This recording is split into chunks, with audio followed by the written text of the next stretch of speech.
Olá, irmãos e irmãs! A paz de Jesus e o amor de Maria esteja com cada um de vocês.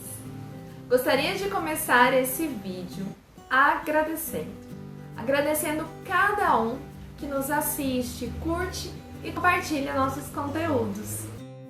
Aprender com os santos é buscar trilhar o caminho seguindo Jesus. Aprender com pessoas que seguiram o Mestre, com suas cruzes, suas alegrias e hoje intercedem por nós e nos inspiram a buscar a vida eterna. O santo de hoje mostrou-se digno de receber o título de Magno, que significa grande, porque ele é considerado um dos maiores papas da história da Igreja, grande no trabalho e na santidade. Aprenderemos com São Leão Magno. Não temos muitos registros biográficos dele.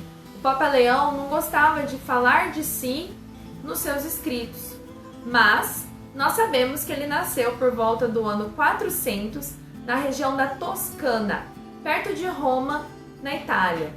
Era um cristão muito firme, foi ordenado sacerdote ainda bem jovem. Por causa do seu carisma e da força espiritual que ele tinha, ele teve uma carreira eclesiástica muito sólida. No ano 430, Leão I foi nomeado arcediácono. Em seguida, ele passou a ser conselheiro dos papas Celestino I e Sisto III. O seu nome passou a ser muito respeitado. E quando o Papa Sisto III faleceu, ele foi eleito Papa. Assumiu o título de Leão I em agosto do ano de 440. O pontificado de Leão I durou 21 anos. Ele governou a igreja num tempo muito agitado e muito difícil. Ele combateu heresias importantes como o pelagianismo e o maniqueísmo. E com sua força moral, espiritual e diplomática, convenceu Átila, o rei dos hunos, a não invadir Roma. Átila teria ficado tão impressionado pela força moral de São Leão I que não invadiu. Leão I atuou de forma decisiva no quarto concílio de Calcedônia.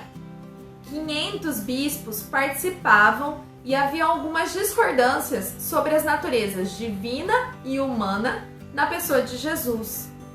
Leão I acabou com as discussões, escrevendo o texto definitivo sobre o tema, afirmando que na unidade da pessoa de Jesus Cristo residem as duas naturezas, a divina e a humana.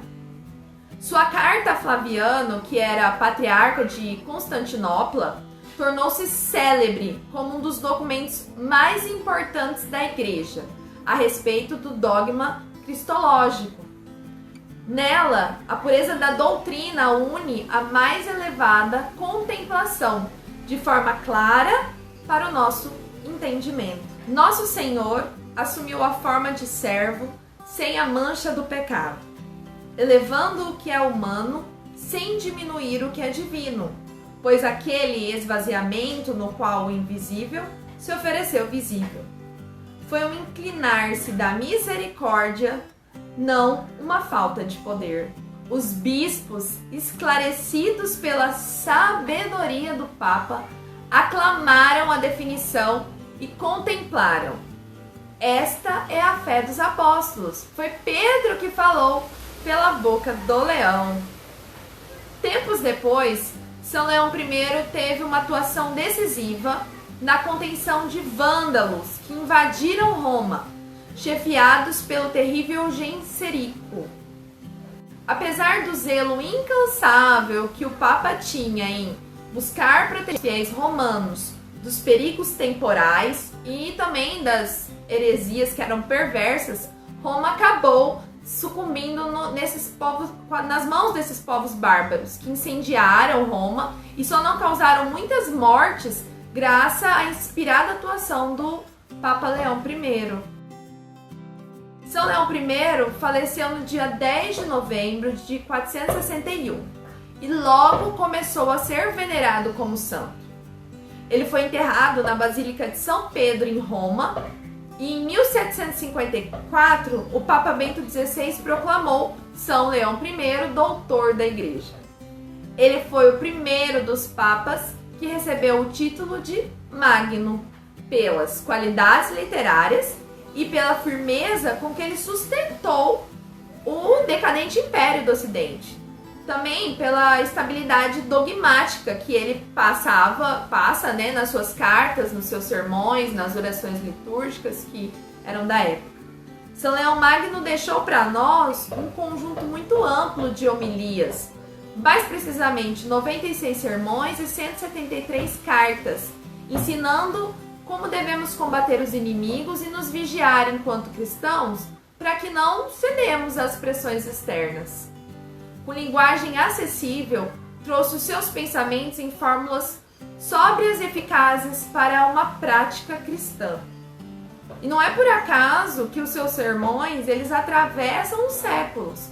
São Leão Magno fazia questão de incorporar na temática dos seus sermões o contexto litúrgico, enfatizando o aspecto soteriológico de Cristo como Senhor e Salvador. O querigma assume nos sermões do Papa muito mais do que um mero pronunciamento histórico de um evento que passou, mas o próprio anúncio da morte e ressurreição de Cristo, apresentado e vivido na fé pela comunidade como uma realidade presente. Pela intercessão de São Leão Magno, sejamos corajosos. Não nos deixemos levar por doutrinas falsas, mentiras e ciladas do inimigo. Que possamos viver a verdade da doutrina católica com paz, alegria, tranquilidade para a evangelização. Que não nos detenhamos com coisas deste mundo, pois os bens do céu nos esperam. São Leão Magno, rogai por nós.